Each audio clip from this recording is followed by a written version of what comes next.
ഒരു ഗ്രാമം, അവിടെ ഒരു വീട്, ഒറ്റ വീടേ ഉള്ളൂ. പണ്ടൊക്കെ നമ്മുടെ നാട്ടിലുള്ള പോലെ തന്നെ മതിലുകളില്ലായിരുന്നല്ലോ പണ്ടൊന്നും നമ്മുടെ വീടുകൾ. നമുക്ക് കൊണ്ട് ഈ വേലിപ്പത്തലേ ഉള്ളൂ. അങ്ങനെ മതിൽ കെട്ടി തിരിക്കേണ്ട സംസ്കാരമൊക്കെ നമുക്ക് ആധുനികതയിൽ നിന്ന് കിട്ടിയതാണ്. വേലിപ്പത്തലേ ഉള്ളൂ ആവശ്യം, എൻ്റെ കാര്യമേ ഉള്ളൂ. ഒരു അറിയാൻ വേണ്ടി ഒരു അതിര്, അത്രേ ഉള്ളൂ. വലിയ ചൈന വൻമലിൻ്റെ ആവശ്യമൊന്നുമില്ല. ഏതായാലും അങ്ങനെ ഒരു വീട് അവിടെ ഉണ്ടായിരുന്നുള്ളൂ. അതിരുകളിൽ വൻമതിലുകൾ ഉണ്ടായിരുന്നില്ല. കുറെ കഴിഞ്ഞപ്പം ആ ഗ്രാമത്തിൽ ഈ ഒറ്റ വീടിരിക്കുന്ന അതിൻ്റെ അടുത്ത് കുറച്ച് ഒരു സ്ഥലം മേടിച്ചിട്ട് ഒരാൾ അവിടെ ഒരു വീട് പണിതു, തെക്ക് വശത്ത്. എന്നിട്ട് അദ്ദേഹത്തിൻ്റെ വീടിന് ചുറ്റും മതിൽ കെട്ടി. അതൊരു പുതിയ സമ്പ്രദായമായിരുന്നു ആ ഗ്രാമത്തിൽ. അവർക്കാർക്കും അങ്ങനെ അറിയില്ല.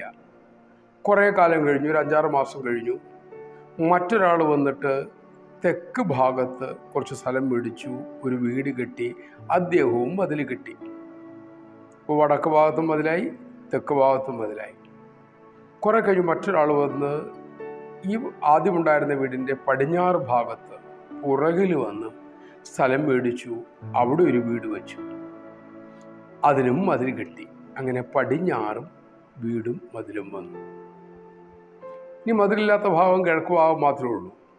അവിടെയും ഒരു വീട് വന്നു, മതിലുയർന്നു. അവിടെയും ഒരു പുതിയ വീടായി. അപ്പോൾ ഇപ്പം കിഴക്ക്, പടിഞ്ഞാറ്, തെക്ക്, വടക്ക് 4 വീടുകളും 4 മതിലുകളും. ഇപ്പോൾ ഈ നടുക്കുള്ള മതിലുകളില്ലാത്ത ആ വീടിൻ്റെ പേരിപ്പം മതിൽക്കകത്തെ വീട് എന്നായി. ചിന്തിച്ചു നോക്കുക, മതിലില്ലാത്ത വീടിന് ചുറ്റും മറ്റുള്ളവർ മതിൽ കെട്ടി, ആ മതിലില്ലാത്ത വീടിനെ മതിൽക്കകത്തെ വീട് എന്നാക്കി. നമ്മുടെ ധർമ്മം ഇങ്ങനെയായിരുന്നു. നമ്മുടേത് ധർമ്മമാണ്, മതമല്ല.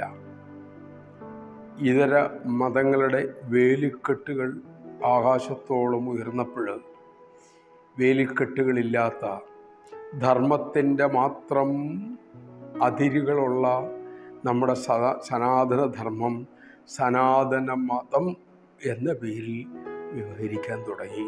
ഇതല്ലേ സത്യം? നമ്മളുടെ തത്വം, ദർശനം അറിവിൻ്റേതാണ്. അറിവ് കൊണ്ടുള്ള, വിവേകം കൊണ്ടുള്ള മര്യാദാ പുരുഷോത്തമൻ എന്ന് ശ്രീരാമചന്ദ്രനെ വിളിക്കും. മര്യാദാ പുരുഷോത്തമൻ, മര്യാദ പറഞ്ഞ ധർമ്മം, ധർമ്മത്തിൻ്റെ അതിരുകളിൽ നിൽക്കുന്നവൻ എന്നാണ് വാക്കിനർത്ഥം. ധർമ്മത്തെ സംരക്ഷിക്കുന്നവൻ, മര്യാദ പുരുഷോത്തമൻ. അപ്പോൾ മതിലില്ലാത്ത വീട് മതിലിനകത്ത് വന്ന പോലെയാണ് ഇപ്പം നമ്മുടെ ഹിന്ദു മതം എന്ന് പറയുമ്പോൾ ഹിന്ദു ധർമ്മമാണ്. നമ്മുടേത് സനാതന ധർമ്മമാണ്. സന ധാതുവിന് എന്നുമുള്ളത് എന്നർത്ഥം. ധർമ്മം എന്നാൽ നിലനിർത്തുന്നത് എന്ന് സാരം. എന്നും ഉള്ളത്, എന്നും ഇതിനെ നിലനിർത്തുന്നത്, അതാണ് സനാതനധർമ്മം. അതുകൊണ്ട് മതിലില്ലാത്ത നമ്മുടെ ധർമ്മത്തെ ധർമ്മമാകുന്ന മതിൽക്കകത്ത് മാത്രം നിർത്തിക്കൊള്ളും. ഇതര സമ്പ്രദായങ്ങളുമായി താരതമ്യപ്പെടുത്തേണ്ട ഒരു പദ്ധതിയല്ല നമുക്ക് ഋഷീശ്വരന്മാർ സമ്മാനിച്ചിട്ടുള്ളത്. എല്ലാവരുടെയും അതാതിൻ്റെ നിലയ്ക്ക് നല്ലത് തന്നെ. ഒന്നിനെയും നിന്ദിക്കേണ്ടതില്ല, വെറുക്കേണ്ടതില്ല, നിഷേധിക്കേണ്ടതില്ല. പക്ഷേ നമ്മുടേതിനെ മറക്കുകയും ചെയ്യരുത്.